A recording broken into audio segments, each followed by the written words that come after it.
Hello दोस्तों, आज की कहानी बेहद रोमांटिक है, इसलिए प्लीज पूरी सुने। मेरा नाम दिव्या है, लेकिन प्यार से लोग मुझे भाभी कहते हैं। मेरी शादी को लगभग 8 साल हो चुके हैं। हमारे घर के हालात अच्छे नहीं है। छोटा सा गांव है और घर में 4 कमरे हैं। 2 ऊपर छत पर बने हैं और 2 नीचे, जिनमें से एक में रसोई बनी है। मेरे पति आयुष शहर में काम पर रहते हैं और मैं अकेले ही घर गृहस्थी संभालती हूँ। आज सुबह अचानक रसोई के नल से पानी टपकने लगा। पूरा फर्श गीला हो गया था और मुझे कोई उपाय नहीं सूझ रहा था कि क्या करूं। पहले तो सोचा कि पति को फोन करूं, पर फिर ख्याल आया कि वह तो शहर में है, वहां से मदद कैसे करेंगे। गांव में कोई प्लम्बर तुरंत मिलने का तो सवाल ही नहीं था। पास के बाजार में जाकर बड़ी मुश्किल से एक प्लम्बर खोजा। वो एक हट्टा कट्टा नौजवान था। उसकी उम्र यही कोई 19 से 20 साल के बीच होगी। मैंने उसे नल की समस्या बताई और थोड़ी मिन्नतें करने के बाद वो घर आने को राजी हो गया। उस समय मुझे क्या पता था कि ये अजनबी इंसान धीरे धीरे मेरी जिंदगी का हिस्सा बन जाएगा। दोपहर के वक्त वह प्लम्बर आया। उसका नाम सतीश था। उसने एक साधारण शर्ट और पैंट पहन रखी थी और कंधे पर औजारों का बैग टांग रखा था। जब मैंने दरवाजा खोला तो उसकी आंखों में हल्की सी झिझक दिखी, लेकिन साथ ही चेहरे पर मुस्कुराहट भी थी। वह धीरे धीरे अंदर आया, जैसे किसी अजनबी के घर में पहली बार कदम रखने से थोड़ी घबराहट हो रही हो। मैंने उसे रसोई का रास्ता दिखाया। रसोई में जाते हुए उसने अपने औजारों का बैग नीचे रखा और धीरे धीरे काम शुरू कर दिया। मैं उसके पास ही खड़ी थी ताकि कोई और गड़बड़ी ना हो। वो बड़ी तसल्ली से पाइप खोलने और नल के हिस्से देखने लगा। बीच बीच में वह मुझसे कुछ पूछता, ये कब से हो रहा है? क्या पहले कभी ऐसा हुआ था? और मुझे जितना पता था मैं जवाब देती रही। सतीश काम में इतना खो गया था। पाइप के ढीला होने की बात उसके ध्यान में नहीं आई। अचानक से नल से ठंडे पानी की तेज बौछार सीधी मुझ पर आ गिरी। वो क्षण मानो ठहर सा गया। मेरी साड़ी पूरी तरह भीग चुकी थी और ठंडे पानी की सरसराहट ने मेरे पूरे शरीर को कपकप दिया था। मैं हड़बड़ा गई, आंखें चौड़ी होकर झपक लगी। मेरी सांसें तेज हो गई और मैं तुरंत पीछे हटने लगी। साड़ी के भीगे हुए कपड़े मेरे बदन से चिपक गए थे, जिससे असहज और भी ज्यादा बढ़ गई। मेरे बाल गीले होकर चेहरे पर चिपक गए थे। सतीश ने सब कुछ देखा। वो एक पल के लिए हैरान रह गया, जैसे समझ ही नहीं पाया हो कि क्या हो गया। फिर उसने खुद को संभाला। घबराहट उसके चेहरे पर साफ झलक रही थी। उसके हाथ कांपते हुए नल की ओर बढ़े और उसने झट से पानी बंद कर दिया। भाभी जी, आप ठीक तो है ना? सतीश की आवाज लड़खड़ा रही थी। उसके शब्दों में चिता और अपराध बोध का मेल साफ सुनाई दे रहा था। मैंने खुद को संभालने की कोशिश की, लेकिन मेरी उससे मिलते ही झुक गई। मेरे गाल शर्म से लाल हो रहे थे और मैं अपने भीगे कपड़ों को संभालने लगी। ठंडी हवा ने मेरी हालत को और कठिन बना दिया था। हाँ, मैं ठीक हूँ, मैंने धीरे से कहा, लेकिन मेरी आवाज में भी हिचकिचाहट और अस्ता साफ दिख रही थी। सतीश की नजरें बार बार मेरे भीगे हुए कपड़ों पर जा रही थी, लेकिन हर बार वह तुरंत दूसरी ओर देखने की कोशिश करता। लेकिन मैं उसके सामने अपने सबसे खूबसूरत रूप में खड़ी थी और ऊपर से वह एक जवान लड़का था। आखिर खुद को कितना रोक पाता? और फिर वही हुआ जिसका मुझे डर था। वो जल्दी से मेरे पास आया और अपने रुमाल से मेरे गीले हाथों को पोंछने की कोशिश करने लगा। उस वक्त मेरी चूड़ियों की छन छन मेरी धड़कनों के साथ एक लय में सुनाई दे रही थी। उसके हाथों की नरम और धीमी हरकतें मुझे असहज तो कर रही थी, लेकिन मैं वही खड़ी रही। भाभी जी, पानी बहुत ठंडा है, कहीं आपको सर्दी ना लग जाए, उसने चितित स्वर में कहा। मैंने अपनी नजरें झुका ली। वो बेहद ध्यान से मेरे हाथों को पोंछ रहा था, जैसे किसी नाजुक कांच को संभाल रहा हो। मेरा दिल जोर जोर से धड़क रहा था, लेकिन मैंने खुद को संयमित रखने की कोशिश की। तभी उसने रुमाल को थोड़ा ऊपर उठाया और मेरे गाल की ओर बढ़ाया। भाभी जी, आपके चेहरे पर भी पानी है, उसने धीरे से कहा। मैं है रानी से खड़ी रही। वो धीरे धीरे मेरे गालों को पहुंचने लगा, लेकिन उसकी उंगलियां रुमाल के पीछे से मुझे छू रही थी। ठंडे पानी की वजह से मेरे गाल पहले से ही लाल हो चुके थे और अब उसकी छुअन ने मेरे अंदर अजीब सी बेचैनी भर दी थी। उसके हाथ गालों से होते हुए मेरे होठों के पास आ गए। भाभी जी, यहाँ भी थोड़ा पानी है, उसने धीमे स्वर में कहा, और मेरे होठों को अपने रुमाल से पहुंचने लगा। मेरी सांसें थम गई। उसका रुमाल मेरे होठों पर धीरे धीरे चल रहा था, और मैंने महसूस किया कि मेरी हल्की सी लिपस्टिक भी उससे मिटने लगी थी। उसकी हरकतें मुझे असहज तो कर रही थी, लेकिन पता नहीं मैं कुछ कह नहीं पा रही थी। जैसे ही उसने मेरे होठ पहुंचे, उसकी उंगलियां हल्के से मेरे गालों से होकर मेरी गर्दन तक खिसक गई। अरे भाभी जी, यहाँ भी काफी पानी है, उसने कहा, और मेरी गर्दन के पास रुमाल ले आया। उसकी उंगलियों की गर्माहट ने मेरी बेचैनी को और बढ़ा दिया था। मैं अपने अंदर अजीब सा संघर्ष महसूस कर रही थी। उसकी छुअन मुझे बार बार याद दिला रही थी कि ये सब सामान्य नहीं था। जब वो गर्दन से नीचे की ओर अपने हाथ ले जाने लगा, मैंने तुरंत पीछे हटते हुए कहा, बस रहने दो, मैं खुद कर लूंगी। मेरी आवाज में झिझक के साथ हल्की नाराजगी भी थी। मैं तेजी से मुड़ी और कमरे की ओर भाग गई। कमरे में पहुंचकर मैंने दरवाजा बंद किया और गहरी सांस ली। मेरी धड़कनें तेज थी, और मैं खुद से सवाल कर रही थी कि आखिर मुझे इतना असहज क्यों महसूस हुआ। वो तो बस मेरी मदद कर रहा था, फिर ये बेचैनी क्यों हो रही थी? क्या ये सब सिर्फ एक सामान्य घटना थी, या मेरे मन के किसी कोने में कुछ और चल रहा था? अगले दिन सतीश फिर से आया, क्योंकि नल पूरी तरह से ठीक नहीं हो पाया था। वो अब ज्यादा सहज लग रहा था, जैसे घर में आना जाना उसकी आदत बन गई हो। काम करते करते अचानक कुछ धूल के कण मेरी आंखों में चले गए। मैं परेशान होकर आंखें मलने लगी। सतीश ने घबराते हुए पास आकर पूछा, भाभी जी, क्या आंख में कुछ चला गया है? रुकिए, मैं देखता हूँ। उसने मेरे चेहरे को अपने दोनों हाथों से हल्के से पकड़ा और धीरे से मेरी आंखों में फूंक मारने लगा। उस समय वो मेरे इतने करीब था कि उसकी नाक मेरे माथे को हल्का सा छू गई। उसकी सांसों की गर्माहट मेरे चेहरे को छूने लगी। आंख तो ठीक हो गई थी, लेकिन वो मेरे चेहरे को अब भी था में हुए था। लेकिन धीरे धीरे मैंने महसूस किया कि उसकी उंगलियां मेरे नाजुक गालों को सहला रही है। उसके स्पर्श से मेरे बदन में तेज करंट दौड़ रहा था, और पता नहीं क्यों, लेकिन मैंने भी उसको कुछ नहीं कहा कि आज ठीक हो चुकी है। लेकिन फिर कुछ देर बाद उसकी नाक मेरी नाक से छूने लगी। उसकी गर्म सांसें मेरी सांसों से समाने लगी। उसकी निगाहें अब मेरे लाल होठों पर टिकी हुई थी। मैं जानती थी कि वह मुझे चूमना चाहता है।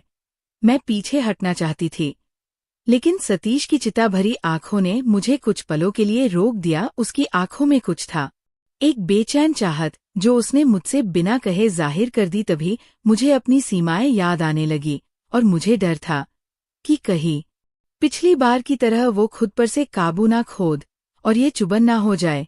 इसी डर से मैंने जल्दी से अपना चेहरा पीछे किया और सख्ती से कहा, सतीश प्लीज यहाँ से बाहर जाओ। सतीश हड़बड़ा गया, लेकिन उसने कुछ नहीं कहा। उसने चुपचाप अपने औजार समेटे और बाहर चला गया। पर जाने से पहले उसकी आंखों में एक उम्मीद की चमक थी, जो मैंने अनदेखी नहीं की। तीसरे दिन वो फिर से आया।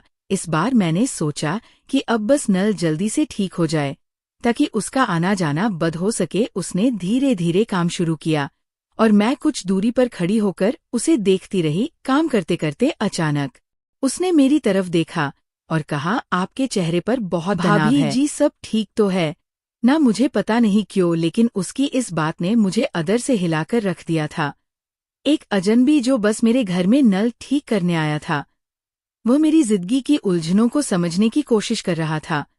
मैंने कुछ नहीं कहा, बस नजरें झुका ली। सतीश ने काम खत्म करने के बाद अपने औजार समेटे और एक बार नल को चलाकर देखने लगा। पानी की धार अब पूरी तरह से ठीक थी।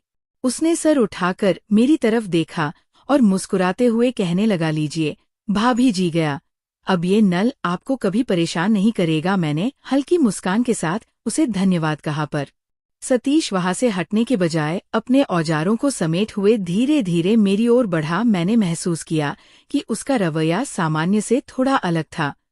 कुछ ही देर में उसने अपने औजारों की बैग अपने कंधे पर रख ली और जाने के लिए मुड़ा, लेकिन फिर एक क्षण के लिए रुका, जैसे किसी असमंजस में हो। वह मेरी ओर पलटा और बिना कुछ कहे धीरे से मेरे पास आया। उस वक्त मैं सर को नीचे झुकाकर नल को बंद चालू करके देख रही थी। इससे पहले कि मैं कुछ समझ पाती, उसने एक हाथ से मेरा गाल था माँ और झुककर मेरे गाल पर हल्का सा चुबन दे दिया। मैं हैरान होकर रह गई। नागुस साना शर्मिंदगी बस एक अजीब सी भावना से भर उठी। उसका ये छोटा सा कदम मुझे अधर तक खिला गया था। चुबन देने के बाद फिर वो बिना कुछ कहे चला गया और मैं वही खड़ी रह गई, उस पल की गहराई में डूबी हुई। उस दिन के बाद सतीश का वह हल्का सा चुबन मेरे मन में कई भावनाओं का तूफान ले आया। ये सही था या गलत मैं नहीं जानती थी, लेकिन इतना जरूर समझ गई थी कि वह मुझसे सिर्फ औपचारिक रिश्ता नहीं चाहता था। मैंने खुद को समझाने की बहुत कोशिश की कि वो अजनबी है, बस एक पल भर जिसे अपना काम करके जाना चाहिए। शायद मेरे अकेलेपन की गहराई खाई ने मुझे उसकी मौजूदगी को अनदेखा करने नहीं दिया। कुछ दिन बीते, लेकिन नल की समस्या पूरी तरह से हल नहीं हुई। मैंने मजबूर होकर फिर से सतीश को बुलाने का निर्णय लिया। इस बार वो घर के पिछले दरवाजे से दाखिल हुआ था, जैसे घर का कोई अपना हो। जब वह आया तो उसकी आंखों में एक आत्मविश्वास झलक रहा था। वह पाइप ठीक करने में लगा हुआ था और मैं उसके ठीक पीछे खड़ी थी, उसे काम करता हुआ देख रही थी। उसकी कलाई पर उभरती नसें, उसकी उंगलियों की सधी हुई हरकतें और उसके माथे पर चमकते पसीने की बूंदें, सब कुछ ऐसा था जो किसी अजीब सी बेचैनी को जन्म दे रहा था। मुझे समझ नहीं आ रहा था कि ये बेचैनी क्या है और क्यों है।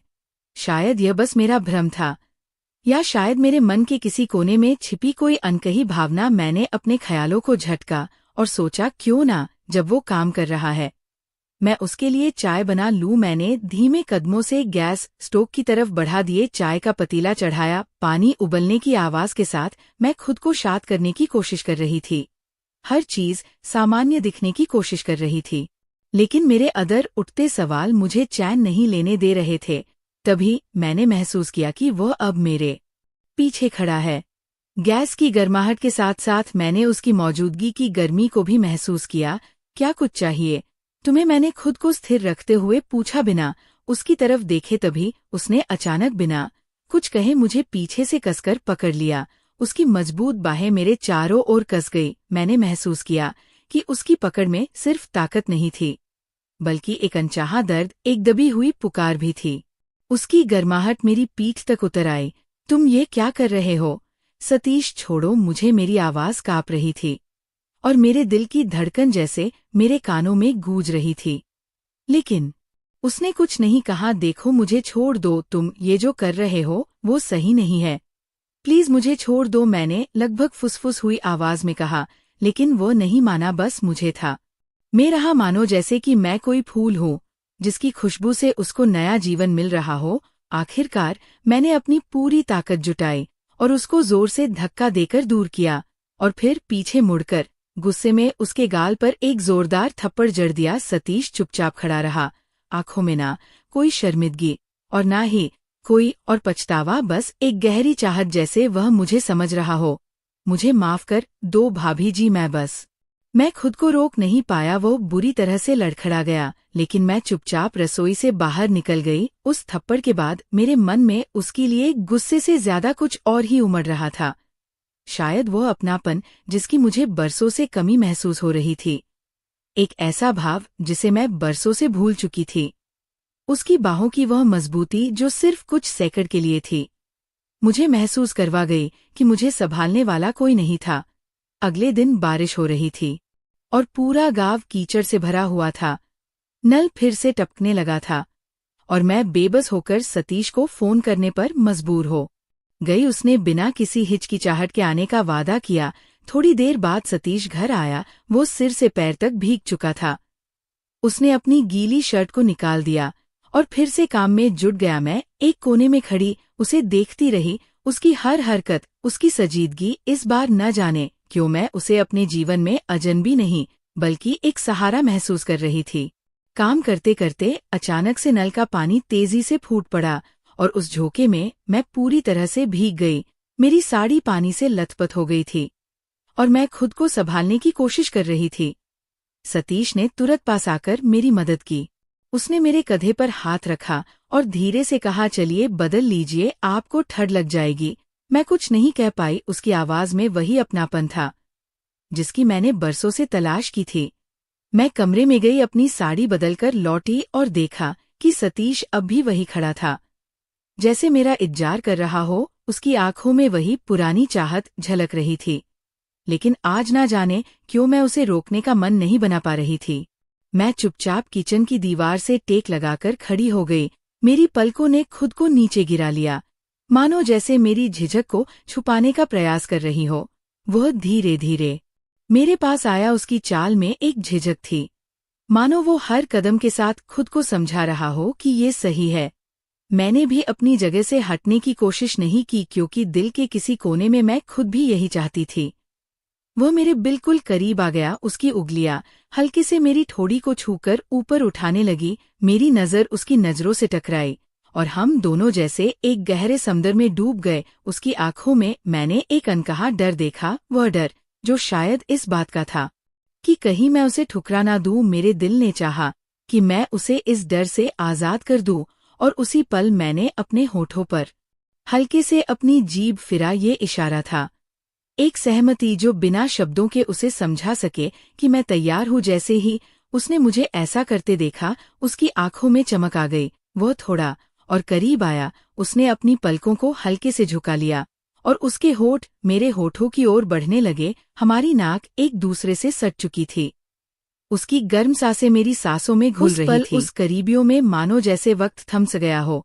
हमारे होठ बस मिलने ही वाले थे, लेकिन तभी एक अनजानी दीवार ने मुझे रोक लिया। मेरे दिल ने जोर से धड़कना शुरू कर दिया। कुछ था जो मुझे पीछे खींच रहा था। और तभी मेरी शादी का दिन मेरी आंखों के सामने तैर गया। वह मड़प, वो फेरे, वो वचन, सब कुछ। मैं जैसे एक गहरी नींद से जाग गई।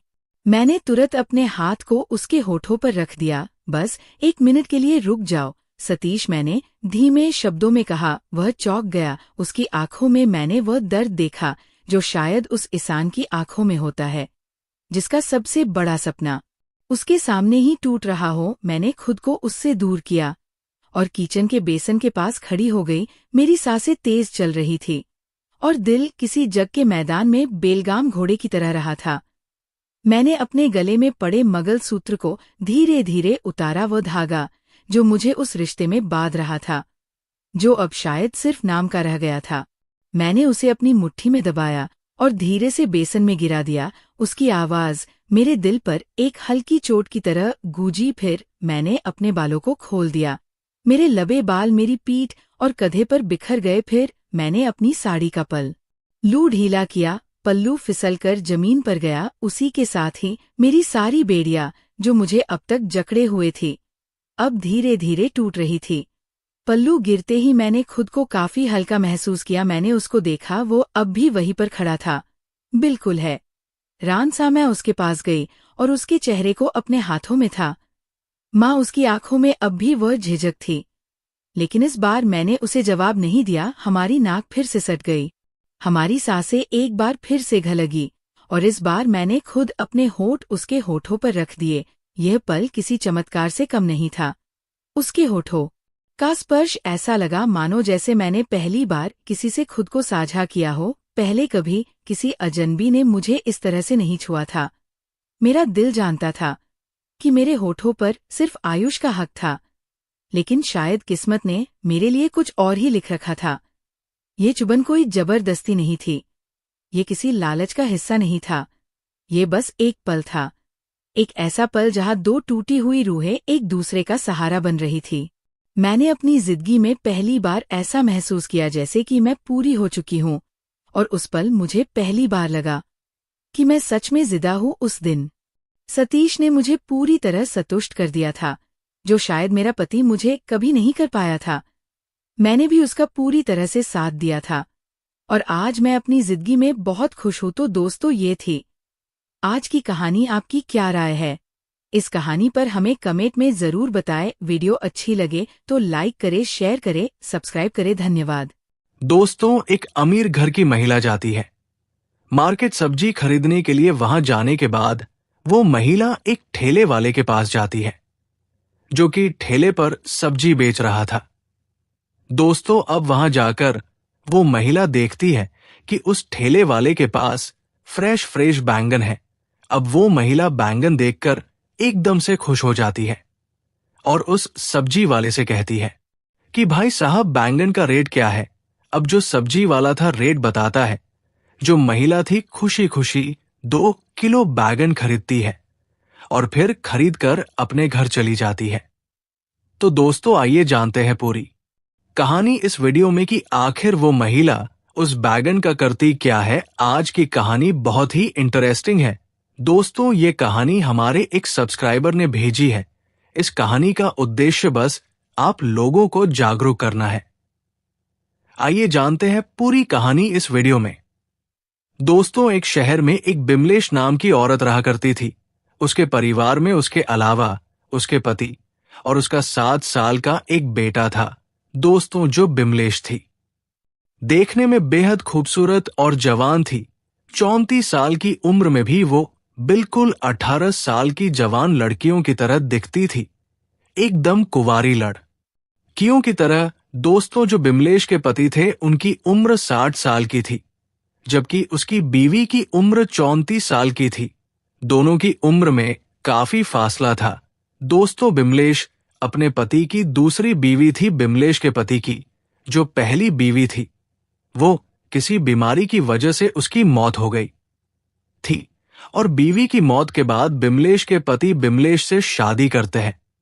और जो बिमलेश के पति थे वो सरकारी कर्मचारी थे। काफी साल काम करने के बाद जब उनकी उम्र 60 साल की हो जाती है तो वो रिटायर हो जाते हैं और रिटायर होने के बाद वो अपने घर पर ही बैठ जाते हैं। दोस्त तो जो बिमलेश के पति थे वो अपनी जवानी में बहुत सारी प्रॉपर्टी बनाते हैं। इतना प्रॉपर्टी को पूरी जिंदगी अगर बैठकर भी खाएंगे तो शायद खत्म नहीं होगी, इतनी प्रॉपर्टी थी उनके पास। दोस्तों यही वजह है कि बिमलेश अपने पति से सिर्फ पैसों के लालच में आकर शादी करती है। वो ये नहीं देखती है कि उसके जो पति है उसकी उम्र ज्यादा हो गई है। बिमलेश को सिर्फ पैसा चाहिए था। शादी के बाद बिमलेश को तो पैसा मिल जाता है और उसके कुछ सालों के बाद बिमलेश को एक बेटा भी होता है। लेकिन जो बिमलेश थी वो अपने पति से संतुष्ट नहीं थी। बिमलेश हमेशा उस घर में घुट घुट कर रहा करती थी। हालांकि उसके पास ऐसो आराम की कमी नहीं थी। घर बहुत बड़ा था, पैसे की कमी नहीं थी, ना ही किसी चीज की कमी थी। फिर भी बिमलेश अपने पति से बहुत नाराज रहती थी। इसमें गलती बिमलेश की ही थी क्योंकि उसने एक बूढ़े इंसान से शादी की थी। दोस्तों इसी तरह से धीरे धीरे वक्त गुजरने लगता है।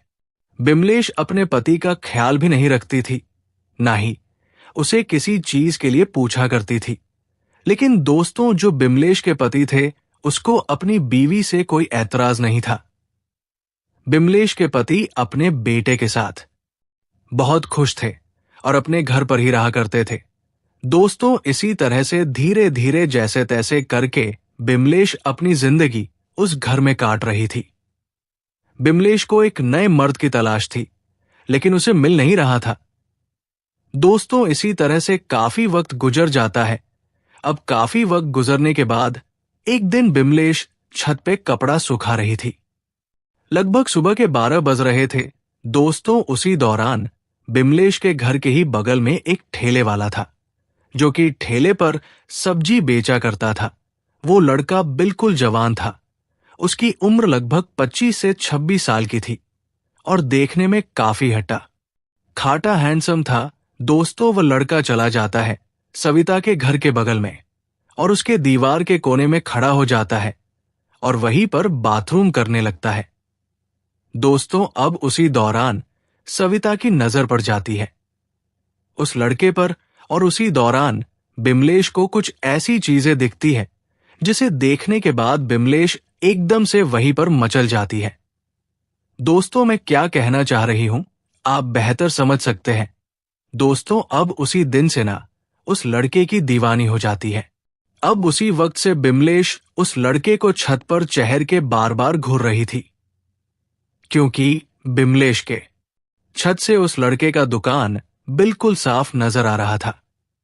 दोस्तों पूरा दिन उस लड़के को घूरने के बाद अब शाम के वक्त बिमलेश अपनी स्कूटी निकालती है और अपने घर से निकल जाती है मार्केट की तरफ और उस लड़के को घूरने लगती है। दोस्तों अब इसी तरह से 2-3 दिन का वक्त गुजर जाता है लेकिन बिमलेश को इतनी हिम्मत नहीं थी कि वो उस लड़के के पास जाए और उससे बातचीत कर कर।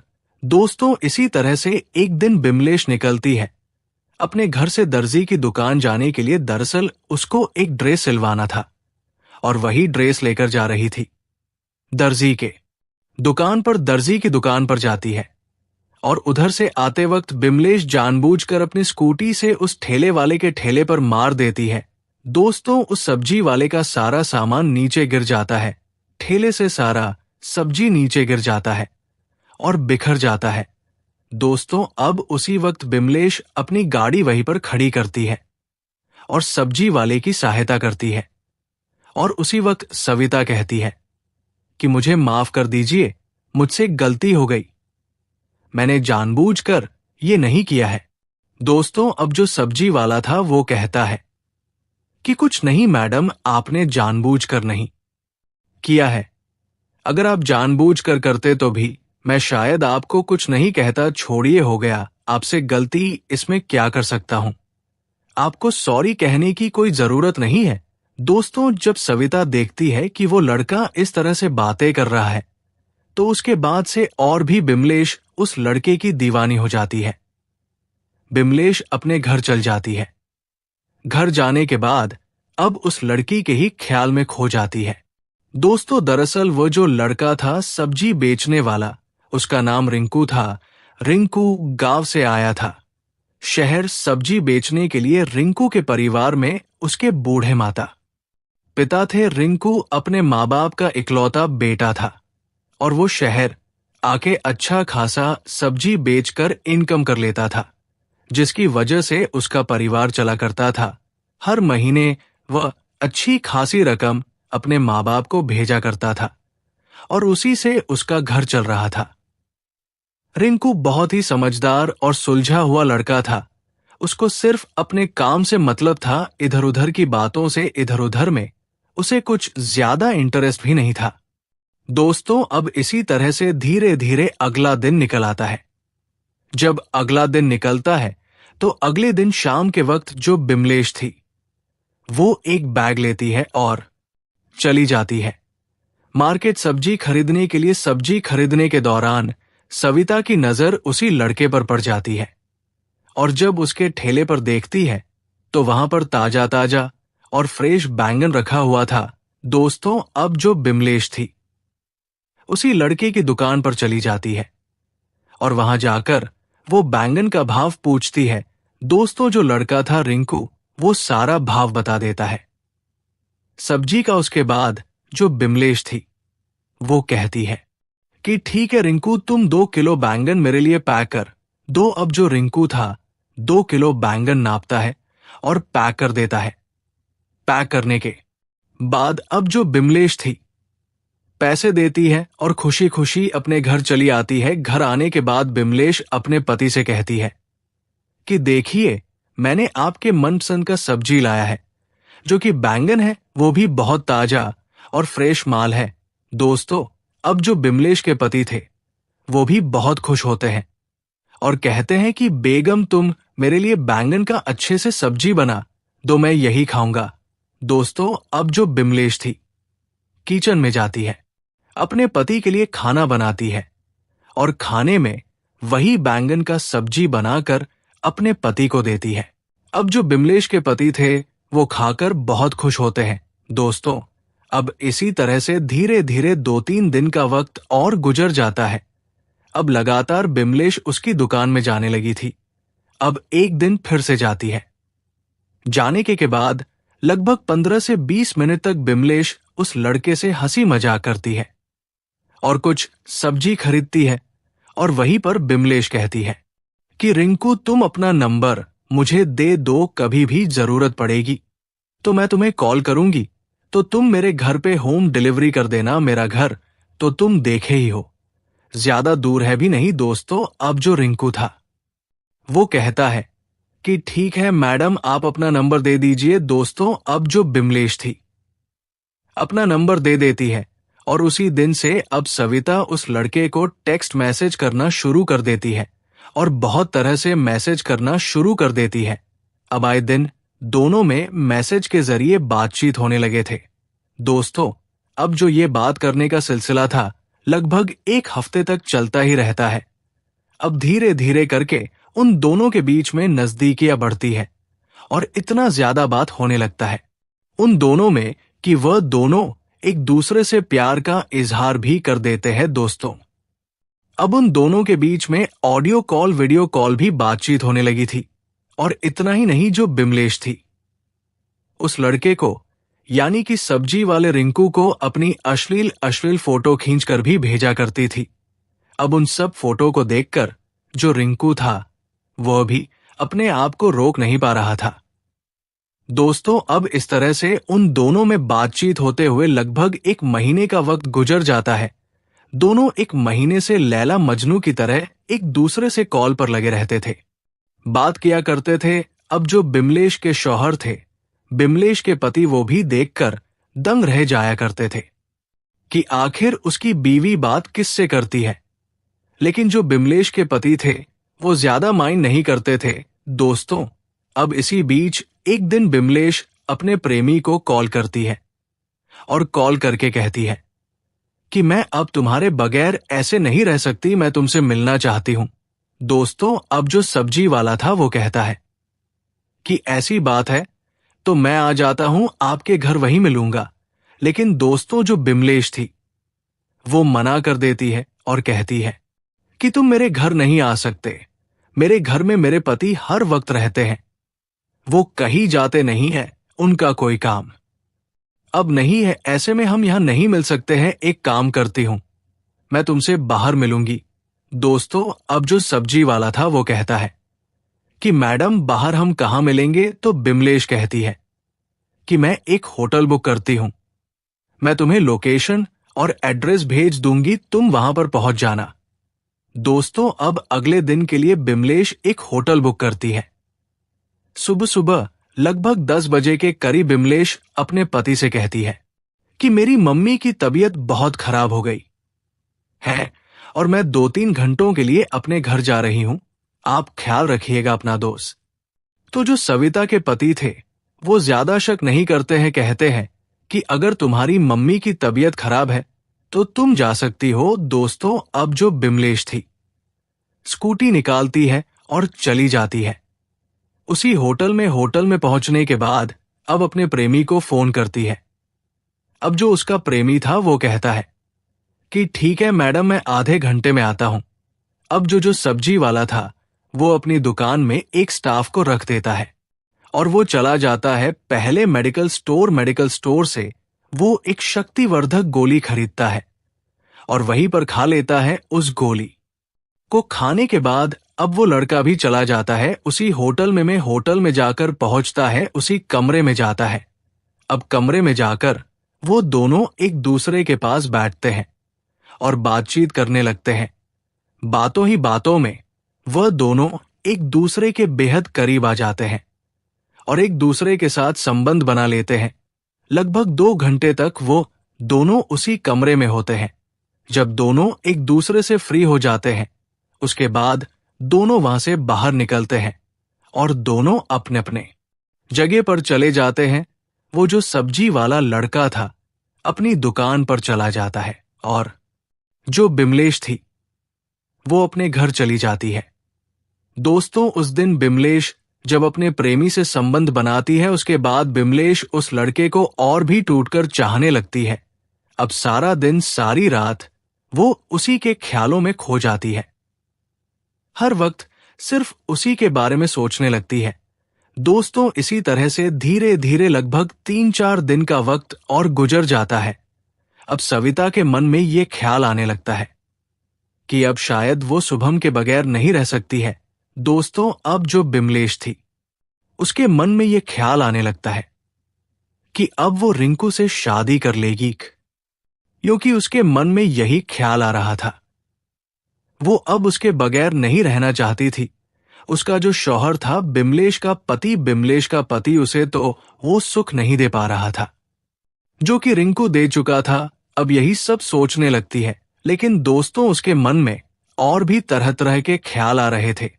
अब बिमलेश ये भी सोचती है कि रिंकू के पास तो उतने पैसे हैं नहीं जो मेरी हर ख्वाहिशों का ख्याल रख सके। इसके अलावा बहुत सारी है जिंदगी में ख्वाहिशें, बहुत सारे ऐसो आराम है वो तो रिंकू पूरा नहीं कर सकता है। वो सिर्फ उसका पति ही पूरा कर सकता है। अब वो ये सोचती है कि रिंकू के साथ तो उसका एक्स्ट्रा मैरिटल अफेयर रहेगा ही, लेकिन वो अपने पति के साथ भी रहेगी। दोस्तों, अब इसी तरह से धीरे धीरे लगभग और 2 महीने का वक्त गुजर जाता है और सविता के पति को कुछ पता ही नहीं चलता है। दोस्तों, अब इसी तरह से धीरे धीरे वक्त गुजर रहा था। एक दिन जो बिमलेश का पति था वो बिमलेश से कहता है कि बिमलेश, मैं जा रहा हूं बाहर किसी काम से, मुझे आने में शाम हो जाएगी, तो तुम अपना ख्याल रखना और बाबू का भी ख्याल रखना। दोस्तों, जो बिमलेश थी वो बहुत खुश हो जाती है और कहती है कि ठीक है, अच्छे से जाइएगा। अब जो बिमलेश के पति थे वो घर से निकल जाते हैं। जैसे ही बिमलेश के पति घर से निकलते हैं, बिमलेश अपने प्रेमी को कॉल करती है और कॉल करके कहती है कि आज मैं बिल्कुल फ्री हूं और मेरे पति भी घर पे नहीं है, तो तुम मेरे घर में आ सकते हो, और हां, आते वक्त बैगन भी लेकर आना। दोस्तों, जो बिमलेश का प्रेमी वह कहता है कि मैडम, बैंगन की क्या जरूरत है, मैं आपके लिए स्पेशल बैंगन लेकर आऊंगा। दोस्तों, उसके बाद वो लड़का बिमलेश के घर में आ जाता है। दोस्तों, बिमलेश का प्रेमी उसके घर में जाने के बाद दोनों एक कमरे में जाते हैं, एक दूसरे के साथ खूब मौज मस्ती करते हैं, रंगरलियां मनाते हैं। लगभग 3 घंटे के बाद जो सब्जी वाला था वो फिर से अपनी दुकान पर चला जाता है। अब इसी तरह से वक्त गुजर रहा था। बिमलेश दिन रात उससे फोन में बातें कर रही थी।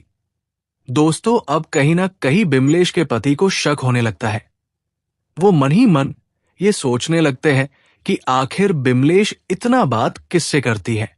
लेकिन दोस्तों, जो बिमलेश के पति थे, बिमलेश को कभी टोक नहीं है। अब इसी तरह से एक दिन बिमलेश बाथरूम में नहा रही थी। अब उस दौरान बिमलेश के पति देखते हैं कि बिमलेश का जो फोन है टेबल पे रखा हुआ है। बिमलेश के पति बिमलेश का फोन लेते हैं और उसका फोन चेक करने लगते हैं। जब चेक करते हैं तो देखते हैं कि उसके मोबाइल में उसकी अश्लील फोटो खींची हुई है और उसी सब्जी वाले को उसने भेजी है। दोस्तों, और भी बहुत तरह तरह के अश्लील मैसेज थे जिसको पढ़ने के बाद बिमलेश के पति दंग रह जाते हैं। उनके पैरों तले जमीन खिसक जाती है। दोस्तों, अब जैसे ही बिमलेश बाथरूम से बाहर निकलती है, बिमलेश के पति बिमलेश को बहुत डांटते हैं, बहुत भला बुरा कहते हैं। लेकिन दोस्तों, जो बिमलेश थी उसके अंदर थोड़ा भी शर्म नहीं था। वो खुद अपने पति को ही उल्टा डांट देती है और तरह तरह की बातें सुनाती है और कहती है कि जो मुझे चाहिए वो तो आप मुझे दे नहीं सकते हैं, मुझे तो ऐसी खुशी आप कभी दे ही नहीं सकते, तो आप चुप ही रहिए, तो बेहतर है मैं जो करती हूं मुझे करने दीजिए। लेकिन दोस्तों, जो सविता के पति थे फिर भी अपनी बीवी को बहुत डांटते हैं और कहते हैं कि आज के बाद अगर तुमने उस लड़के से बात की, उससे मिलने की कोशिश की, तो मुझसे बुरा कोई नहीं होगा। इतना कहकर बिमलेश के पति बाहर चले जाते हैं और उसी दिन से बिमलेश के ऊपर निगरानी रखना शुरू कर देते हैं। हर वक्त बिमलेश के पति की नजर बिमलेश पर ही थी। लेकिन दोस्तों, निगरानी रखने के बावजूद भी बिमलेश अपने प्रेमी से चोरी छुपे बात कर लिया करती थी। इसी तरह से धीरे धीरे लगभग 1.5 महीने का वक्त और गुजर जाता है। अब जो बिमलेश के पति थे उनको भी ये लगने लगता है कि बिमलेश शायद सुधर गई है, वो अब उस लड़के से बात नहीं करती है। अब एक दिन बिमलेश अपने पति से कहती है कि मैंने फलाने दर्जी के पास एक कपड़ा दिया है सिलने के लिए, अब जरा लाकर मुझे कपड़ा दे दीजिए। दोस्तों, जो सविता के पति थे वह कहते हैं कि ठीक है, मैं अभी जाता हूं। और उसी वक्त सविता के पति स्कूटी निकालते हैं और चले जाते हैं दर्जी के पास। दोस्तों, अब जैसे ही बिमलेश के पति घर से बाहर जाते हैं, बिमलेश अपनी प्रेमी को घर पे बुला लेती है। घर पे बुलाने के बाद दोनों एक दूसरे के साथ पहले रंगरलियां मनाते हैं। उसके बाद जो बिमलेश थी अपने प्रेमी से कहती है कि देखो मैं तुम्हारे बगैर नहीं रह सकती और तुमसे मिले बगैर तो बिल्कुल भी नहीं रह सकती। तुम मेरा एक काम कर दो, तुम मेडिकल स्टोर से नींद की गोली लाकर दे दो ताकि मैं अपने पति को दूध में मिलाकर पिला सकूं और रोजाना मैं तुमसे रात को मिल सकूं दोस्तों। अब जो उसका प्रेमी था वो कहता है कि ठीक है मैडम, मैं आपके लिए लाकर दूंगा, और उसके बाद वो वहां से चला जा आता है। मेडिकल स्टोर पूरे मेडिकल स्टोर में ढूंढता है, लेकिन दोस्तों जितने भी मेडिकल स्टोर वाले थे वो देने से साफ मना कर देते हैं। दोस्तों अब जो बिमलेश का प्रेमी था उसी वक्त बिमलेश को कॉल करता है और कॉल करके कहता है कि मैडम दुकानदार मना कर रहे हैं गोली देने से। दोस्तों इस बात को सुनकर बिमलेश और परेशान हो जाती है और उसी वक्त अपने प्रेमी को कहती है कि अगर देखो ऐसा नहीं हो सकता है तो तुम मेरा एक काम कर दो, मेरे पति को तुम मेरे रास्ते से हटा दो ताकि तुम मेरे साथ हर चीज कर सको, मैं तुम्हारे साथ खुशी खुशी जिंदगी गुजार सकूं। दोस्तों जब ये बात वो लड़का सुनता है तो और परेशान हो जाता है और उसी वक्त कहता है कि आप ये क्या कह रही है, मैं ऐसा कभी नहीं कर सकता, आपका दिमाग तो ठिकाने में है। इतना कहकर वो फोन कट कर देता है। उस वक्त दोस्तों अब जो लड़का था चला जाता है अपने दुकान पर जाता है और वह दुकानदारी करने लगता है। दोस्तों अब लगभग 1 घंटे के बाद गांव से उस लड़के के पास कॉल आता है। उसकी मां का कॉल पर उसकी मां कहती है कि बेटा तुम्हारे पापा की तबीयत बहुत खराब हो गई है, तुम जल्दी से घर आ जाओ वरना कुछ भी हो सकता है। दोस्तों इस बात को सुनने के बाद अब जो रिंकू था परेशान हो जाता है। दोस्तों अब उसी वक्त रिंकू वो सब्जी वाला बिमलेश को कॉल करता है और कॉल करके कहता है कि मैडम मैं अभी गांव जा रहा हूं, मेरे पापा की तबीयत बहुत ज्यादा खराब है, मेरा घर जाना बहुत जरूरी है, वहां से जब मैं आऊंगा फिर आपसे मैं मिलूंगा। दोस्तों अब जो बिमलेश थी वो कहती है कि अगर तुम गांव जा रहे हो तो तुम्हें तो पैसों की जरूरत होगी, तुम मेरे घर आ जाओ और पैसे लेकर जाओ। दोस्तों अब उसी वक्त नाजी अपना अलमारी खोलती है और अलमारी से 2 लाख रुपए निकाल कर दे देती है अपने प्रेमी के हाथों में। दोस्तों अब जो रिंकू था वो उसी वक्त गाड़ी पकड़ता है और अपने गांव चला जाता है। दोस्तों जो रिंकू था वो भले ही गांव का लड़का था लेकिन वो बेवकूफ नहीं था, वो लड़का बहुत ही होशियार था। वो अच्छे से समझ चुका था कि बिमलेश क्या चाहती है और वो नहीं चाहता था कि उसकी वजह से किसी की गृहस्थी खराब हो। वो लड़का जब गांव जाता है, गांव जाने के बाद उन ही पैसों से अपने पिता का इलाज करवाता है। इलाज करवाने के बाद जब उसका पिता ठीक हो जाता है तो वो लड़का अपने गांव में ही शिफ्ट हो जाता है और अपने गांव में ही सब्जी का बिजनेस करने लगता है। दोबारा उस शहर में लौटकर नहीं आता है। और दोस्तों गांव जाने के बाद जो रिंकू था उस नंबर को बंद कर लेता है और दूसरा नंबर निकाल लेता है। और इधर जो बिमलेश थी वो परेशान होने लगती है, उससे कांटेक्ट करने की बहुत कोशिश करती है लेकिन दोबारा बिमलेश का कभी कांटेक्ट ही नहीं हो पाता है रिंकू से। तो दोस्तों ये रही पूरी कहानी। आप लोग के सामने ये कहानी आप लोग को कैसी लगी अपने अपनी राय कमेंट सेक्शन में जरूर दीजिए। दोस्तों इस कहानी को सुनाने का मकसद अश्लीलता को बढ़ावा देना नहीं है बल्कि समाज को सतर्क करना है, जागरूक करना है ताकि आप अपना और अपने फैमिली का ख्याल रख सके। दोस्तों इस कहानी में जो उस लड़के रिंकू ने किया वो सही किया या गलत किया, अपने अपनी राय कमेंट सेक्शन में जरूर दीजिएगा। उम्मीद करते हैं आपको इस कहानी से कोई न कोई शिक्षा जरूर मिली होगी। आज के लिए बस इतना ही, मिलते हैं अगली कहानी में। मेरा पति रोहन लिमिटेड कंपनी में बाहर काम करते थे, इसलिए मैं अपनी जेठानी के कमरे में सोती थी। मेरे पति रोहन के ना होने से मुझसे अब कंट्रोल नहीं हो रहा था। एक दिन मेरे ममेरे देवर हमारे घर पर रहने के लिए आए। वह बहुत ही जवान और सुंदर थे। एक रात मैंने देखा कि मेरी जेठानी अपने कमरे में नहीं थी। मैं उन्हें ढूंढने लगी। मैंने देखा कि जिस कमरे में मेरे ममेरे देवर लेटे थे, उस कमरे की लाइट जली हुई थी और अंदर से कुछ अजीब सी आवाज आ रही थी। जब मैंने गेट के छेद से झांक कर देखा तो मेरे होश उड़ गए, क्योंकि वो और मेरी जेठानी, उन लोगों को साथ में देखकर मुझसे भी कंट्रोल नहीं हुआ और मैं भी दरवाजा खोलकर अंदर चली गई। फिर उसने मुझे और मेरी जेठानी दोनों को, मेरा नाम रीना है और मैं उत्तर प्रदेश से हूँ। हमारी हैप्पी फैमिली है, जिसमें मैं, मेरा पति, मेरी जेठानी, ससुर रहते हैं। मेरी शादी को 1 साल हो गए हैं। मेरा पति नोएडा में IT कंपनी में काम करता है और वह केवल 2-3 महीनों में घर पर आ पाता। हमारा घर लगभग 200 गज में बना हुआ है। मैं ज्यादातर समय अपनी जेठानी के साथ बिताती हूँ और हम दोनों एक ही कमरे में सोते हैं, क्योंकि जैसा कि मैंने पहले बताया, मेरा पति रोहन 3 से 4 महीने में एक बार ही आ पाता, इसलिए मेरी जेठानी जी मेरे साथ उसी कमरे में सोती थी और मेरी सास ससुर अपने एक अलग कमरे में सोते थे। उस सास ससुर का कमरा हमारे कमरे के पास ही था। मेरे सास ससुर की उम्र 50 से 48 साल के बीच थी, लेकिन वे अभी भी जवान और हैंडसम दिखते थे।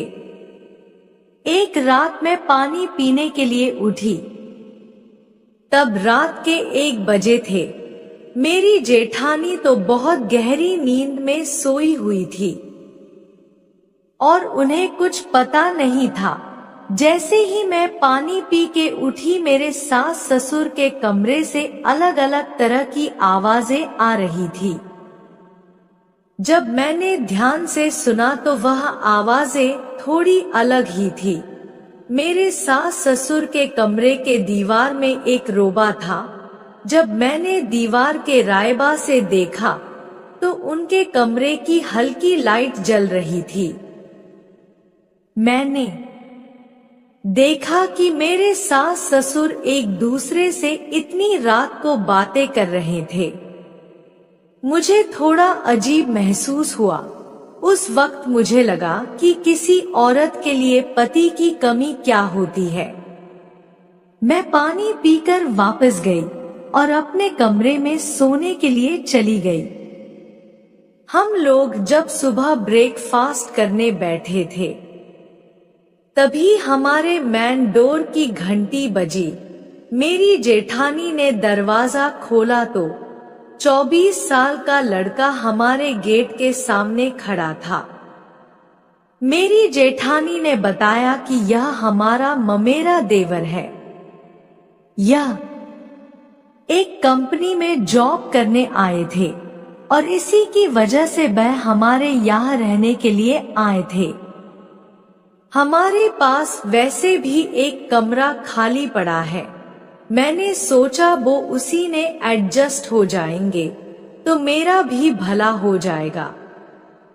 मेरी जेठानी ने कहा आदत के बहुत अच्छे हैं और वह हमारी हर बात को करने के लिए तैयार रहते हैं। और देवर जी कमरे में अंदर आए और कमरे देखने लगे। मैं भी तुरंत जाकर उन्हें देखना चाहती थी। मैंने कहा दीदी आपने इन्हें यह रख तो लिया, पर इनकी आदत कुछ ठीक नहीं लगती। लेकिन जब मैंने इन देवर की तरफ देखा तो वह बहुत ही हैंडसम था। उसकी कद काठी भी बहुत अच्छी थी और वह मुझे बार बार घूर रहे थे और वह भी मुझे तिरछी नजरों से देख रहा था। मैंने दीदी से कहा जी कोई बात नहीं, आप इन्हें एक कमरा रहने के लिए दे दो। वैसे भी भाई खाली पड़ा रहता है और हमें भी चीज की जरूरत होगी तो वह काम भी कर दिया करेंगे। मेरी दीदी ने मुझसे यह बात बोली और मैं मान भी गई और कहा ठीक है। और देवर जी हमारे घर में रहने लगे। हमारे घर में 2 ही बाथरूम थे और उनमें से एक बाथरूम को देवर जी इस्तेमाल करता थे, जो हम भी करते थे। एक दिन देवर जी का गैस सिलेंडर खत्म हो गया। वह हमारे मेरी जेठानी के पास आए और कहने लगे, भाभी जी। मेरी जेठानी जी ने कहा, हाँ क्या बात है, बोलिए। वह बोले, मेरा गैस सिलेंडर खत्म हो गया है, क्या मैं आपके किचन में आकर रोटियां बना सकता हूँ? तो मेरी जेठानी जी ने कहा, कोई बात नहीं, आज के दिन तुम हमारे यहाँ नीचे आकर खाना खा लो, हम तुम्हारे लिए खाना बना देंगे। रीना तुम्हारे कमरे में रोटी पहुंचा देगी। तो देवर जी ने बोला, ठीक है, जैसे आप कहे। फिर वह अपने कमरे में चले गए। मेरी जेठानी जी ने कहा, रीना देवर जी के लिए खाना बना दो और थोड़ा जल्दी पहुंचा देना। मैंने कहा, दीदी ठीक है। जेठानी जी ने जल्दी जल्दी खाना बनाया और मैंने खाना टिफिन में रखा। फिर मैं उन्हें देने चल पड़ी। मैंने देवर जी उसके कमरे का दरवाजा खटखटाया तो उन्होंने दरवाजा खोला और बोले, हाँ हाँ आइए भाभी जी। मैं अंदर गई और कहा, आपको खाना लेकर आई हूँ। तो उन्होंने कहा, कोई बात नहीं, आप मेज पर रख दीजिए। मैंने मेज पर खाना रख दिया। फिर देवर जी बोले, भाभी जी बैठ जाइए। मैंने कहा, नहीं, मुझे घर जाकर और भी काम करना है। उन्होंने कहा, कोई बात नहीं, कुछ टाइम तो मेरे पास बैठ जाइए। मैं 5 मिनट उसके पास बैठ गई। वह मोबाइल पर कोई फिल्म देख रहे थे और वह एक हॉलीवुड फिल्म थी। जब मैं मेरे देख रही थी तो देखते देखते फिल्म में रोमांटिक सीन आ गया। वह सीन ऐसा था कि मैंने अपनी नजरें हटा ली। वह कहने लगे, पता नहीं फिल्म वाले कैसे कैसे सीन दिखा देते हैं। मैंने कुछ नहीं कहा। फिर मैंने कहा, ठीक है, अब मैं चलती हूँ। उन्होंने कहा, भाभी जी पूरी फिल्म देखकर जाइए। मैंने कहा, नहीं नहीं, और अपने रूम में चली गई। रात में मैं देवर जी के बारे में सोचती रही कि वह कितने ताकतवर थे। जब मैं उन्हें खाना देने गई थी तभी मैंने तय कर लिया था कि अब मैं उसे ही अपने सिर का ताज बनाऊंगी। मुझे नींद नहीं आ रही थी। मैं उठी और फिर पानी पीने गई और मैं पानी पीकर के जब आई तो मेरे सास ससुर के कमरे से फिर आवाजें आ रही थी। आज आवाजें कुछ अलग थी। फिर मैं तुरंत चली गई तो मैंने देखा मयंक देवर जी के कमरे की लाइट जल रही थी। मैंने सोचा रात के 1 बजे देवर जी के कमरे की लाइट क्यों जल रही है। मैंने सोचा चलो जाकर देखती हूँ। जब मैं उनके कमरे में गई तो देखा वह अपने मोबाइल पर हॉलीवुड फिल्में देख रहा था। उसने मूवी की आवाज भी बहुत तेज कर रखी थी। मैंने कहा, देवर जी, तो उन्होंने झट से मूवी की आवाज को कम कर दिया और बोले, हाँ भाभी जी आइए। मैंने कहा, तुम्हारे कमरे की लाइट अब तक क्यों जल रही है और तुम सोए क्यों नहीं? वह बोले, मुझे नींद नहीं आ रही थी इसलिए मैं मोबाइल देखने लगा। उन्होंने कहा, भाभी जी आप अभी तक सोई क्यों नहीं? मैंने कहा, मुझे नींद नहीं आ रही थी इसलिए मैं देख रही थी कि तुम्हारे कमरे की लाइट क्यों जल रही थी। उसने कहा, चलो मैं देखती हूँ। फिर वह बोले, आ जाओ। बैठ जाओ। भाभी जी मुझे तो नींद नहीं आ रही। तो मैं देवर जी के पास बैठ गई। जैसे ही मैं उसके पास बैठी, उसने फिल्म बंद नहीं की, उसका फोन उसी तरह चल रहा था। शायद उनके जाने के बाद छोड़ दिया था। मेरी नजर उनके फोन पर पड़ी तो मुझे कुछ महसूस होने लगा। मैंने चुपके से उनके फोन पर नजर डाली और वो हॉलीवुड फिल्म देखने लगी। देवर जी को पता चला कि मैं चुपके से उनके फोन में फिल्म देख रही हूँ। उन्होंने फोन उठाया और कहा, भाभी जी देखनी है फिल्म? मैंने कहा नहीं। उन्होंने कहा देख लो, फिर क्या हुआ? मैंने कहा नहीं मैं नहीं देखूंगी। मैंने उनकी ओर देखा भी नहीं, लेकिन उसने धक्के से मेरे हाथ में अपना मोबाइल थमा दिया और कहा आपको हॉलीवुड फिल्में पसंद है? फिर हम दोनों साथ में मूवी देखने लगे। मयंक बोले, भाभी साथ में मूवी देखेंगे तो मजा आएगा। मैंने कुछ नहीं कहा और फिर हम दोनों एक साथ फिल्म देखने लगे। वह फिल्म बहुत अच्छी थी, मैं आपको लोगों को क्या बताऊं। फिल्म में एक रोमांटिक सीन देखते देखते देवर जी ने मेरे पैर पर हाथ रख दिया। मेरे शरीर में करंट सा दौड़ गया। मैं वहां से उठकर दूसरी जगह बैठ गई। पता नहीं मुझे क्या हो रहा था, क्योंकि मैं अपने आप पर कंट्रोल नहीं कर पा रही थी। फिर उन्होंने मुस्कुराते हुए कहा, भाभी आप बैठो, मैं अभी आता हूँ। जैसे ही वह आया तो मैं वहीं बैठे हुई थी और तुरंत उसने गेट की कुंडी लगा दी। और आज फिर मैंने अपनी इच्छा पूरी कर ली। मैं चुपके से उसके कमरे से बाहर निकल गई और फिर सीधा अपने कमरे में जाकर लेट गई। फिर मुझे बहुत ही ज्यादा गहरी नींद गई। तभी मुझे मयंक देवर जी का फोन आया कि आप फ्री हो तो कल शॉपिंग करने चलेंगे। मैंने भी बहुत दिनों से शॉपिंग नहीं की थी, इसलिए हाँ कर दिया। फिर हम लोगों ने बहुत सारी शॉपिंग और हम दोनों घर वापस आ गए। रात का खाना खाकर सो गई। एक रात मैं टहलने के उठी क्योंकि गर्मी बहुत ज्यादा हो रही थी। जब मैं अपनी जेठानी के रूम में गई, जब मैंने उठकर देखा तो वह पर नहीं थी। मैंने सोचा वह कहीं गई होगी या गर्मी की वजह से छत पर टहलने चली गई होंगी। मैं छत पर गई लेकिन वह वहां भी नहीं थी। मुझे लगा क्या वह मयंक के पास तो नहीं चली गई।